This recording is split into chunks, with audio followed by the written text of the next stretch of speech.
예, 안녕하세요. 김동민입니다. 자, 이번 시간에는 우리 GDP의 정의랑 개념까지 살펴봤기 때문에 이 GDP에 영향을 주는 요인들에 대해서 소개하는 시간 갖도록 하겠습니다. 요거는 그냥 아까 뭐 설명드렸던 시간이 지남에 따라 GDP를 이렇게 출렁출렁 거리죠. 근데 이제 좀 더 연장을 하게 된다면은 당연히 X축 시간이 한다면 이렇게 GDP가 이렇게 성장을 해요. 당연히 경제가 이게 성장하듯이 말입니다. 그래서 좀 더 그림을 예쁘게 그리면 어떤 추세라는 게 성장 추세라는 게 있겠죠. 이걸 바탕으로 이렇게 출렁출렁 거립니다. 이런 식으로 경기 변동과 경제 성장이 혼재되어 있는 그런 상황이다라고 보시면 되겠습니다. 그래서 이제 경제 성장의 큰 틀의 주제는 다음과 같아요. 이 트렌드 자체를 조금 안정적으로, 그러니까 우리나라 이제 경제가 이제 요런 그 성장 속도를 따르는 경제인데 이걸 어떻게 하면 좀 더 가파르게 하면 안 되겠는가라는 얘기입니다. 여러분 이거 그렇다 얘를 무턱대고 이렇게 가파르게 하는 건 말도 안 돼요. 어린아이가 성장하는 게 거시경제가 성장하는 거하고 유사하거든요. 어린아이가 그 연차에 맞춰서 이렇게 딱딱딱 성장해야 되는데 조그만 신생아가 막 1년 사이에 30kg 찌우거나 키가 막 50cm 크면 이거는 말이 안 되죠. 헐크도 아니고 이거는 안 됩니다. 뭔가 되게 문제가 있는 거예요. 그러니까 경제 성장을 무턱대고 올리는 게 좋은 게 바람직한 게 전혀 아니다라는 얘기입니다. 경제 성장은요. 이렇게 안정적인 경제 성장 수준인데 기왕 이거 살짝 좀 올리면 좋겠지. 그 정도는 괜찮지. 그러니까 우리 애가 또래보다 약간 뭐 1, 2cm, 1, 2, 3cm 정도 좀 키가 좀 더 크고 평균보다 좀 더 덩치도 크면 좋겠지. 근데 막 우리 애가 막 갑자기 중학생이 됐는데 키가 막 3m 20cm 하면 이건 괴물이잖아. 그거는 아니란 얘기죠. 약간 좀 이렇게 가파르게 하고요. 요거 좀 어떻게 하면 살짝 좀 올리면서 안정적으로 유지할 수 있느냐. 이 트렌드 라인 자체를요. 그게 경제 성장률의 주제고요. 그다음에 경기 변동률의 주제는 그렇다면 얘가 이렇게 들쭉하면 이건 말도 안 되죠. 이런 식으로. 뭐 중학생 이제 막 사춘기 아이인데 1학기 때는 몸무게가 170kg였는데 2학기가 야 너 좀 살 좀 빼야겠다 몸무게 줄여 했더니 얘가 24kg로 떨어져. 170에 24kg. 말도 안 되는 거죠. 이런 엄청난 경기 변동이 아니라 이렇게 좀 진폭을 줄이는 이게 경기 안정화 정책이다라고 보시면 되겠습니다. 그 두 가지를 잘 수행해 줘야지 경제가 안정적이면서 꾸준하게 잘 성장을 한다라고 보셔야 되겠습니다. 그럼 우리는 이걸 위해서 그럼 GDP를 잘 관리를 해줘야 될 거 아니겠습니까? 그래서 GDP가 너무 올라가면 야 이거 좀 안 되겠다. 너무 올라. 야 좀 낮추자. 좀 안정시키자. 쿨다운 하자. 너무 떨어지면 얘를 좀 떠봤다 올려줘야 될 거 아니겠습니까? 그래서 이렇게 경기 변동을 이렇게 안정적으로 진폭을 이렇게 줄여줘야 되겠죠. 그러니까 우리 단기적인 관점에서 GDP에 영향을 주는 요인들을 면밀하게 분석해서 걔를 잘 컨트롤해주는 게 경기 안정화 정책의 핵심 아이디어다라고 보시면 되겠습니다. 자, 그다음에 이제 그 경기 안정화 정책 들어가기 전에 우리 26번째 단원 국민소득 3면 등가에 대한 이야기 한번 해보도록 하겠습니다. 자, 그래서 얘는 이제 국내 총생산 결론부터 말씀드리면 국내 총생산, 국내 총소득, 국내 총지출은요. 사후적으로 항상 등호가 성립한다라는 얘기입니다. 사후적으로는. 그래서 이제 아까 이제 국내 총생산 GDP죠, GDP. 그러니까 역자는 이제 GDP가 되겠죠. 국내 총생산 물론 여기서 여러분 얘는 실질 GDP를 말합니다. 그래서 앞으로 거시경제 파트에서 별다른 언급이 없는 GDP는 실질 GDP를 의미한다고 보시면 돼요. 그러니까 실질 GDP의 전체 소득이랑 그 국민들의 총소득, 뭐 정확히 국민들의 총소득이다라기보다는 대한민국에서 경제활동에 참여했던 경제주체들이 얻어가게 된 소득, 그게 좀 더 정확하긴 하겠죠. 이제 걔를 이제 Y라고 좀 쓰도록 할게요. 물론 이제 정식 명칭은 GNI라고 따로 있긴 있는데 좀 약간 결이 살짝 다른 얘기이기 때문에 그냥 대문자로 국내 총소득을 이렇게 대문자 Y로 좀 쓰도록 할게요. 대문자 Y로 총소득. 그다음에 총지출이라는 게 있습니다. 총지출은 뭐겠습니까? 대한민국에서 경제활동하는 경제주체 돈 벌었으면 써야 될 거 아니겠습니까? 굶어 죽을 수는 없잖아. 뭐 피자도 사 먹고 뭐 자동차도 새로 한 대 바꾸고 근데 핸드폰도 구매하고 뭐 국산품을 사도 되고 외제품을 사도 되는데 어쨌든 구매는 하겠죠. 씀씀이는 있겠죠. 그거를 이제 총지출이다라고 표현합니다. 그래서 약자로는 A2라고 좀 쓰도록 할게요. 그러니까 Aggregate Expenditure 약자로는 좀 쓰도록 하겠습니다. Aggregate Expenditure. 그래서 사후적으로는 얘네들이 사기에 맞아 떨어져야 된다라는 얘기입니다. 총생산과 총소득과 총지출이 맞아 떨어져야 된다라고 해서 얘를 국민소득 3면 등가다라는 거예요.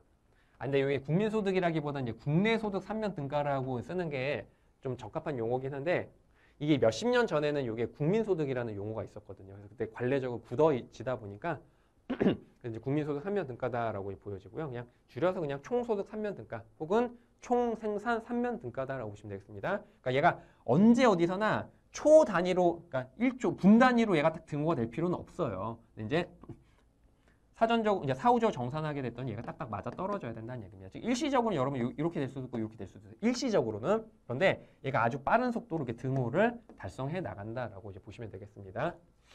자, 그래서 요거는 이제 요 세부적인 개념을 명확하게 이해하면 이제 단기적인 관점에서 거시경제 흐름을 좀 명쾌하게 이해할 수가 있겠는데 안타깝게도 요거를 깊게 이해하시려면은 거시경제를 되게 깊은 수준까지 들어가셔야 돼요. 근데 테셋 난이도에서는 그렇게까지는 안 들어가니까 요 국민소득 3면 등가의 원칙은 그냥 액면적인 그냥 수박 겉핥기까지는 아니지만 막 깊게는 파고들지 않고 개념 자체만 좀 설명을 드리도록 할게요. 자, 그래서 이제 먼저 첫 번째 아까 말씀드렸던 GDP랑 Y, 그러니까 총 생산과 총 소득은 예, 등호가 되는 과정인데요. 자, 우리 총 소득 한번 생각해 볼게요. 자, GDP가 있어요, GDP. 자, 기업이 이제 경제활동, 그러니까 생산활동 통해서 이제 매출액을 얻었다 칩시다. 아, 물론 이제 GDP가 좀 판매 기준은 아니지만 여러분이 만약에 회사 다녀가지고 열심히 공장에서 취업해가지고 물건을 만들었는데 물건이 안 팔렸어요. 그렇다고 야, 물건 안 팔렸으니까 니들 월급 없어. 이럴 순 없잖아. 아, 물론 되게 영세하고 중소한 기업, 그 종업은 좀 죄송한데 좀 그 매출이 좀 떨어져서 좀 월급을 좀 늦춰야 될 것 같긴 합니다라고 하지만 월급을 떼먹을 수는 없잖아요. 어쨌든 월급은 나중에 일당은 지급을 다 해줘야 된다고요. 그러니까 꼭 판매 기준이라고만 너무, 그러니까 생산 기준으로에만 너무 연연해하지 마시고 어쨌든 기업이 생산을 했어, 생산활동 해가지고 하게 된다면 어쨌든 그게 이제 노동자들이라든가 뭐 자본자들한테 다 이게 적당한 가치로 노동 임금과 이자가 지불이 돼야 됩니다. 그게 뭐냐면 바로 임금, 이자, 지대를 다 제공하고 남는 건 바로 기업의 이윤이 되겠죠. 그러니까 이게 이제 GDP 생산활동을 통해서 시장에서 더 매출액이 기록이 되면은 이런 식으로 각 생산 공정에 참여했던 생산활동에 참여했던 거시경제 주체들이 얻어가게 되는 이런 소득 수준 이렇게 네 가지로 이제 흘러 들어갈 거다라는 얘기입니다. 얘가 이제 총소득이 돼요. 이게 이제 총소득. 그러니까 총소득은 임금소득, 이자소득, 지대소득, 그다음에 이제 주주들의 이윤 수준 이렇게 딱 그 분석이 되겠죠. 그러니까 얘는 이게 등호가 돼야 돼. 여러분 얘가 등호가 안 된다는 얘기는 뭐냐면 사장님이 뭔가 삥땅 쳤다는 얘기야. 그러니까 회계 부정을 저질렀다는 얘기예요. 그렇기 때문에 얘는 당연히 등호가 돼야 됩니다. 불법적 요소가 없다면 말이죠. 자, 그래서 이제 거시경제 전체 주체들이 요만큼의 총소득을 얻었는데 그럼 얘는 어떻게 분해가 되는지 봤다면 자, 이렇게 총소득 요만큼 얻어왔습니다. 그럼 어떻게 되죠? 일단 여러분 세금 내야 돼. 세금을 안 낼 수가 없겠죠. 그러니까 이거 텍스의 약자입니다. T는 텍스의 약자예요. 세금 내겠죠. 남는 얘를 우리 처분 가능 소득이다라고 부릅니다. 얘가 이제 처분 가능 소득. 아, 처분 가능 소득 약자로 디스포잘 인컴이다라고 하거든요. 그래서 여기 D를 좀 붙인 거예요. 총소득 중에서 세금 내고 남은 게 이게 이제 처분 가능 소득인데 이거 어떻게 합니까? 일부 저축하겠죠. 여러분 여기서 S는 이제 세이빙의 약자가 됩니다. 저축의 약자가 되겠죠. 남은 게 이제 소비. 여기서 C는 뭐의 약자일까요? 예, 컨섬션의 약자겠죠. 당연히 소비, 컨섬션 이런 식으로 좀 나눠지게 됩니다. 총소득은요. 그래서 이제 이렇게 되겠죠. GDP는 Y랑 일치하고 근데 얘는 C 더하기 S 더하기 이렇게 T와 일치하겠구나라고 보시면 되겠습니다. 아, 여러분 일단 여기서 그 폐쇄 경제를 가정할게요. 그러니까 클로우즈 이코노미, 그러니까 외국과 교역이라든가 자본 거래를 하지 않은 아주 좀 되게 극단적인 폐쇄 경제를 가정을 하겠습니다. 여러분 실제적으로 현실에서 완벽한 폐쇄 경제 국가는 없겠죠. 근데 일단 그렇게 가정을 할게요. 나중에 개방 경제까지 확장을 할 텐데 일단은 폐쇄 경제 가정하겠습니다. 자, 그리고 여러분 익히 아시는 것처럼 경제 주체는 누가 있죠? 예, 가계, 기업, 정부가 있지 않겠습니까? 가계, 기업, 정부 이렇게 세 개 경제 주체가 있겠죠? 자, 이거 텍스 이거 누구한테 갑니까? 이거 정부한테 가겠죠. 그래서 정부가 씀씀이를 쓰겠죠. 이래서 G는 여러분 가버먼트 약자입니다. 정부 지출 말이에요. 정부 지출. 그러니까 이 텍스는 바로 이제 정부가 쓰겠죠. 이건 이제 가계 지출이죠. 가계. 얘는 그냥 C 그대로 가시면 됩니다. 이건 얘 가계 지출, 이건 정부 지출. 자, 근데 여러분들 민간 경제 주체들이 열심히 저축한 거 이거 다 어디로 갑니까? 예, 금융시장으로 흘러 들어가잖아요. 은행이라든가 주식시장이라든가 채권시장 등등 금융시장으로 흘러 들어가겠죠? 그럼 이거 어떻게 합니까? 기업들이 요 금융시장에서 그 들어온 저축을 빌리겠죠. 대출을 받아서 어떻게 합니까? 투자를 하겠죠. 얘는 인베스트먼트 약자입니다. I는. 이렇게 변환이 돼요. 그러니까 다시 말씀을 드리면 Y는 이렇게 이제 여러 가지 경제 이제 흐름을 토대로 얘는 C 더하기 S 더하기 T로 이렇게 구성이 되는데 얘는 바로 정부의 지출로 잡히고요. 얘는 바로 가계의 지출 씀씀이로 잡히고 얘는 바로 민간의 투자 목적의 지출. 그러니까 인베스트먼트 약자입니다. 그래서 얘는 민간 투자 지출, 얘는 정부 지출, 얘는 이제 가계 지출. 소비 지출이죠, 그냥. 이렇게 이제 세 가지로 이렇게 나눠지게 되는 걸 볼 수가 있겠습니다. 얘가 여러분 총 지출이 되는 거예요. 총 씀씀이. 에그리게이트 익스펜디처가 됩니다. 즉 C 더하기 I 더하기 G다라고 이렇게 표현할 수가 있거든요. 그래서 얘는 뭐냐면 소비 지출, 민간의 투자 지출, 이건 정부 목적의 투자 지출이 됩니다. 가계의 씀씀이, 기업의 씀씀이, 정부의 씀씀이. 즉 거시경제를 구성하고 있는 모든 경제 주체의 총 씀씀이가 되겠죠. 이렇게 구성이 됩니다. 그러니까 당연히 그래서 우리 사후적으로는요. 정산이 다 모두 완료되고 나서는 GDP랑 Y랑 AE 예, 요거 얘네들이 다 일치하게 되겠구나라고 이렇게 보시면 될 것 같습니다. 물론 아까 말씀드렸던 것처럼 일시적으로 이렇게 불일치될 수가 있어요. 일시적으로. 이럴 수도 있더라라는 얘기입니다. 일시적으로 이게 가능해요. 하지만 빠른 시간 안에 얘는 다 이렇게 등호가 맞춰지게 된다라고 보시면 되겠습니다. 이게 이제 국민소득 3면 등가의 원칙이다라는 거예요. 자, 그걸 이제 말씀드린 게 요거고. 그다음에 여기서 이런 오해는 좀 안 하셔도 되는데 뭐냐면 아까 저기 Y는 C 더하기 S 더하기 T다라고 했고요. 총지출은 C 더하기 I 더하기 G다라고 했잖아요. 당연히 이제 사후적으로 이게 이제 일치하게 될 텐데, 근데 여러분 여기까지만 등호가 되는 거지 이거는 아니에요. 그럼 얘네끼리 얘는 당연히 똑같아야지. 얘네끼리는 똑같고 얘도 등호고 얘도 등호여야만 하는 건 아니에요. 얘네들은 불일치할 수 있어요. 얘네들은 불일치. 무슨 얘기냐면은, 그러니까 얘는 똑같은 거니까 당연히 일치하고요. 요거 얘네끼리는 불일치해도 돼. 다만 이거 더하기 이거는 똑같아야 돼. 지금 뭐냐면 그림이 이렇게 돼야 된다는 얘기입니다. 즉 얘네끼리는 총량이 똑같아야 돼요. 그럼 이건 가능해. 이거 가능해요. 자, 보시면은 보세요. S랑 I가 일치하지 않죠. 그 다음에 T랑 G가 이게 똑같지는 않죠. 근데 이거 두 개 더한 건 똑같아야 된다는 얘기입니다. 이건 뭐죠 지금? 정부가 걷어들인 조세 수입은 이 정도인데 정부가 훨씬 더 돈을 많이 쓰는 거야. 뭐죠? 예, 적자 재정입니다. 재정 적자가 지금 유발되는 겁니다. 재정 적자. 그러니까 보시는 것처럼 재정 적자가 유발되면 여러분 재정 적자가 유발됐다는 얘기는 정부의 재정 수입은 100조인데 정부는 130조를 쓰겠다는 얘기야. 부족한 30조가 어디서 나서요? 정부가 민간 금융시장에 가서 야, 너 은행에 가가지고 야, 나 30조만 빌려줘. 이렇게 가져온 겁니다. 그러니까 어떻게 되죠? 보시는 것처럼 민간 투자가 위축이 돼버리죠. 이런 식으로. 얘를 구축 효과가 발생했다라고 표현하기도 합니다. 즉 재정 적자가 유발되면은 좋든 싫든 이런 식으로 민간 기업이 투자해야 되는 투자 분위기 위축이 될 수밖에 없게 돼요. 그래서 이런 것들도 이제 진도를 나가게 되면서 이제 설명드리도록 하겠습니다. 다시 말씀드리면 우리 국민소득 3면 등가 원칙에 따르면 얘네만 일치하면 돼. 다시 말하면 C 더하기 S 더하기 T랑 C 더하기 I 더하기 G만 일치하면 되는 거예요. 근데 물론 얘는 당연히 똑같은 거니까 똑같겠죠. 그래서 이 S랑 I가 똑같을 필요는 없어요. 얘네 둘을 합산한 것만 똑같으면 되는 겁니다. 그래서 뭐 요것도 가능하고 요것도 가능하다라는 얘기입니다. 그래서 요것만 성립하면 되는 거예요. 물론 가장 이상적인 경우는 이렇게 다 되면 좋겠지.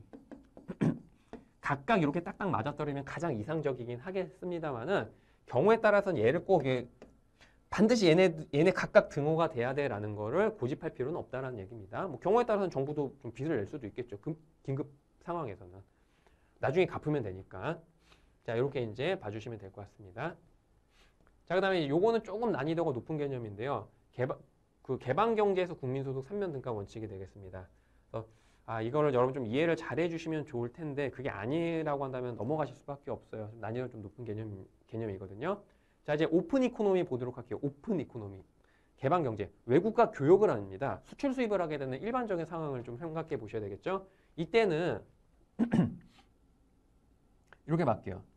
그러니까 이제 우리 폐쇄 경제에서는 우리 국민소득 3면 등가 원칙에 따라서 자, 거시경제 균형에서는 당연히 이게 성립을 해야 되겠죠. 즉 그 나라에서 생산된 총 산출량의 시장가치 총 합이랑 그 나라 경제 주체가 지금 구매하는 총 씀씀이. 여러분 당연히 균형에서는 마치 미시경제에서 수요와 공급이 딱 맞는 균형에서는 우리 수요량이랑 퀀티티 오브 디맨드랑 퀀티티 오브 서플라이 공급량이 맞아 떨어져야 될 거 아니겠습니까?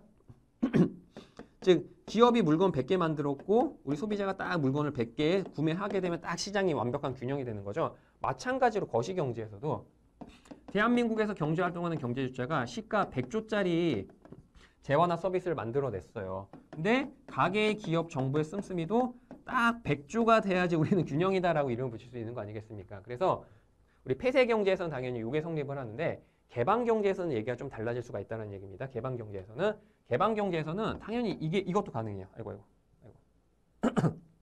개방 경제에서는 약간 좀 여러분 이거 복잡한 내용이긴 한데 좀 그래도 엄밀하게까지는 모르셔도 그냥 개략적인 개념이라도 좀 파악을 해주시는 데까지 도전해 주시기 바라겠습니다.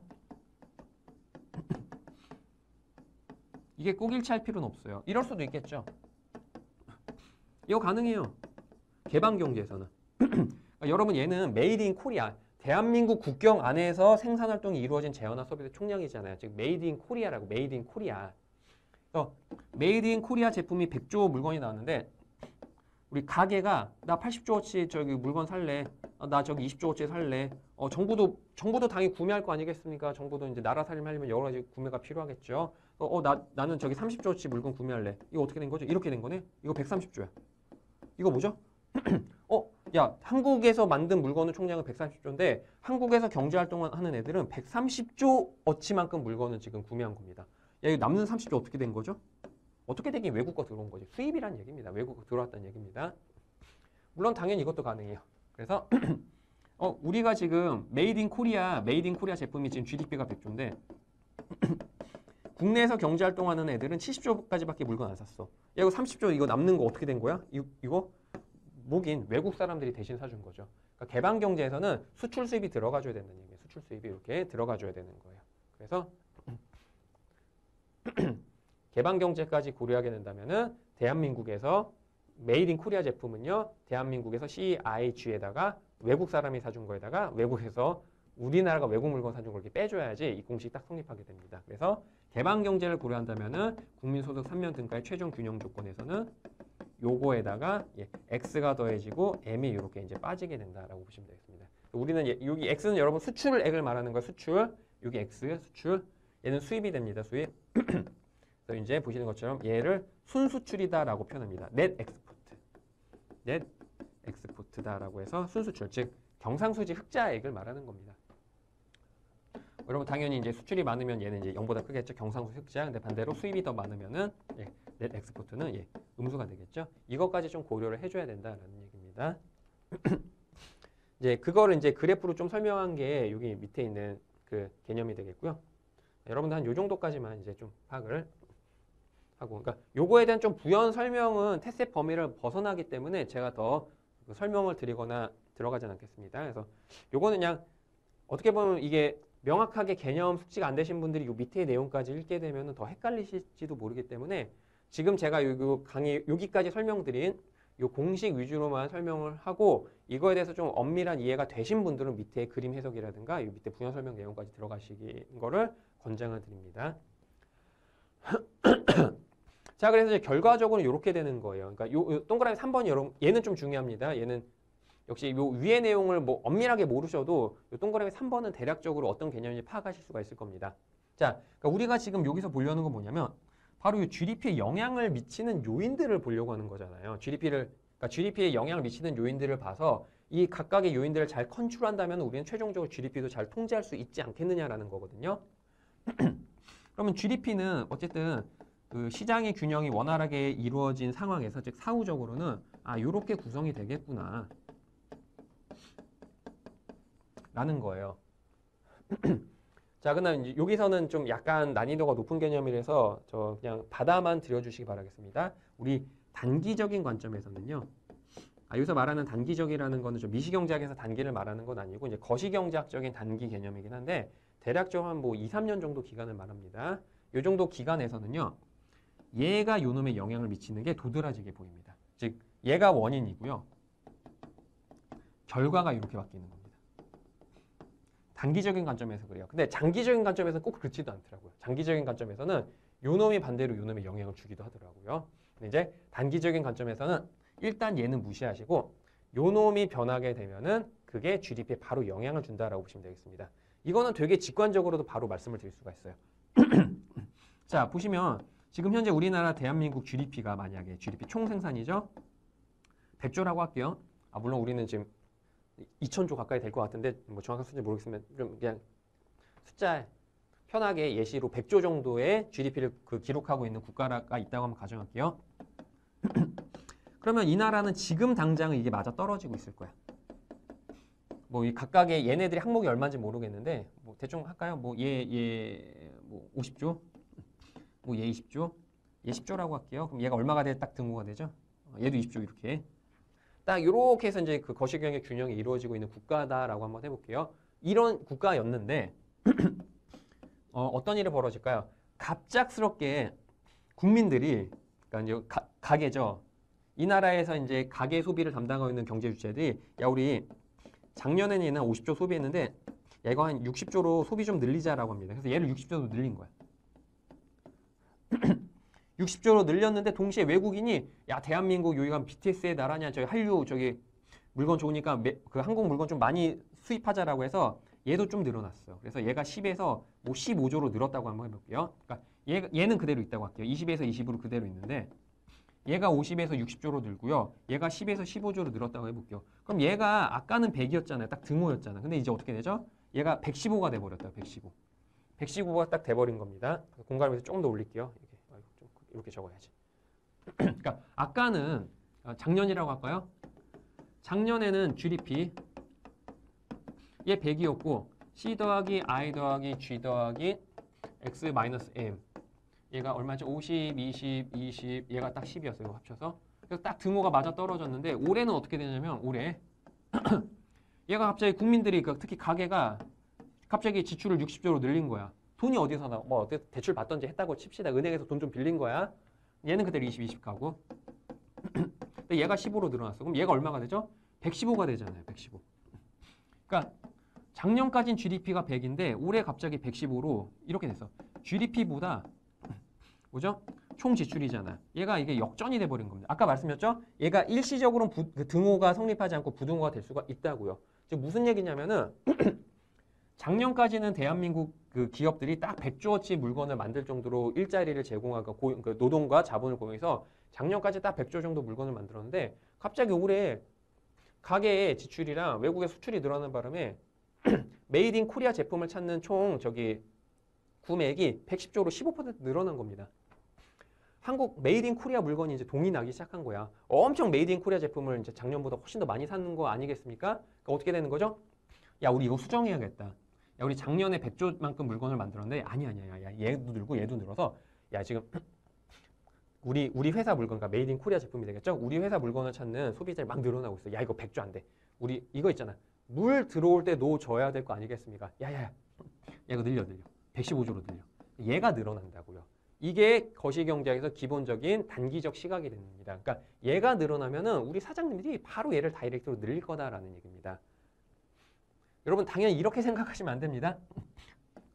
그러니까 대한민국에서 이제 요 가게랑 그 외국에서 이제 한국 제품을 사는 사람들이 늘어나가지고 자 우리 메이드 인 코리아 제품 115조치 구매할 겁니다. 사장님들 요거 작년에 110인데요. 이거 115조로 좀 늘려줄 수 있겠죠라고 했더니 사장님들이 싫은데요. 저는 작년에 100조 만들었으니까 올해도 100조 만들 거예요. 그러니까 니들이 요거 100으로 다시 줄여. 이런 게 여러분 현실 경제에서 가당키나 한 얘기겠느냐라는 얘기입니다. 우리 100조 만들 거니까 야 니들이 110조 아니야. 니들이 다시 저기 100으로 또 다운시켜야 돼. 이런 거는 말이 안 되죠. 그러니까 단기적으로 여러분 얘가 딱 늘어나면은 얘가 따라서 움직여 주더라 얘기입니다. 아니 손님들이 늘어서 물건 사겠다는데 죄송한데 저희는 딱 100조까지만 물건 만들고 더 안 만들래요 라는 사장님이 얼마나 있겠냐라는 얘기입니다. 얘가 늘어나게 돼요. 그래서 단기적으로 여러분 얘가 푸시가 되면은 GDP도 같이 따라서 올라간다라고 보시면 되겠습니다. 그래서 얘가 잠깐만요 115조로 늘려드릴게요 라고 이렇게 조정이 돼요. 이런 식으로 바로 이게 거시경제에서 이제 단기적으로 조정되는 기본 과정이다라고 보시면 되겠습니다. 그러니까 여러분들 단기적으로는요 C가 늘거나 I가 늘거나 G가 늘거나 혹은 X가 늘거나 뭐 이런 일이 벌어지면은 얘는 바로 한 달 후, 두 달 후, 석 달 후 아니면 뭐 일주일 후가 될 수가 있겠죠. 우리나라의 GDP 메이드 인 코리아 제품을 늘린다라고 보시면 되겠습니다. 얘네들이 늘어나면. 그러니까 제가 그냥 C, I, G 이렇게 있는데 그냥 간단해요. 국산품에 대한 수요죠. 메이드 인 코리아 제품에 대한 지출이 점점점 늘어나면 다시 말하면 메이드 인 코리아 제품에 대한 씀씀이죠. 메이드 인 코리아 제품에 대한 수요 혹은 지출이 늘어나게 된다면 당연히 바로 다음 기에 다음 달 혹은 다다음 달에 대한민국 GDP는 쫙 늘어날 겁니다. 왜? 물 들어올 때 노쇼라고. 우리 회사 지금 메이드 인 코리안 제품 야 재고 바닥 났는데 사람들이 막 사가는데 야 그럼 사장이 이거 어떡하죠? 어떡하긴 더 만들어야지. 더 만든다고요. 고용이 늘어나고 메이드 인 코리아 제품이 팍팍 늘어나면서 일자리가 늘어납니다. 이런 식으로. 그냥 요거는 당연히 국산품에 대한 소비, 국산품에 대한 저희 기업의 투자. 여러분 이 국산품에 대한 투자라기보다는 이것도 투자도 I는 민간 투자를 말하는데 여기서 말하는 기업의 투자는 여러분 뭘 의미하는 거겠습니까? 자, 대한민국에서 투자를 늘린다라는 얘기는 여기서 말하는 이 I는요. 물적 투자를 말합니다. I. 우리 미시경제학에서 말씀드렸던 기업의 물적 자본의 확충을 말하는 거예요. 다시 말하면 이제 공장을 늘리거나 공장 이렇게 딱 늘렸다고 칩시다. 이렇게. 공장을 늘렸으면 안에 기계 같은 거 들어갈 거 아니겠습니까? 기계라든가 설비라든가 이런 거 막 이제 들어가겠죠. 이런 것들. 근데 이제 여기서 단서 조항은 이거 다 메이드 인 코리아 제품이라는 단서 조항이 들어가야 돼요. 한국에서 생산된 기계는 한국에서 생산된 설비 등을 말하는 겁니다. 그러니까 여기서 C는요. 한국 메이드 인 코리아 제품에 대한 씀씀이고요. 요거는 한국에서 공장을 짓는 거야. 그리고 여기 들어가는 여러 가지 물적 자본도 다 한국 기계, 한국 설비, 한국 기자재들을 구매하겠다는 얘기입니다. 그다음에 당연히 여기서 정부 질투도 웬만하면 이거 뭐 수입 대체제가 없는 한은 다 웬만하면 국산품 쓸 겁니다. 국산품 같은 거. 이것도, 그러니까 정부는 웬만하면 다 국산품 쓰겠죠. 조달청 해가지고 이제 그 메이드 인 코리아 제품. 만약에 근데 국산품이 없고 외국 제품을 써야 되는 상황이라면 어쩔 수 없이 외국 제품을 써야 되는데 기본적으로 국산품을 좀 쓰겠다라고 보시면 되겠습니다. 그래서 가계기업 정부가 국산품에 대한 지출이 늘면은 당연히 바로 GDP도 쫙 늘어난다고 보시면 될 것 같습니다. 그리고 당연히 외국 사람들이 한국 메이드 인 코리아 제품에 대한 수출이죠. 그거에 대한 이제 지출이 늘면은 당연히 이제 GDP도 늘어난다라고 볼 수가 있겠습니다. 근데 반면에 이제 마이너스 요거 있죠. 마이너스 요거. 아까 그래서 공식이 이렇게 되잖아요.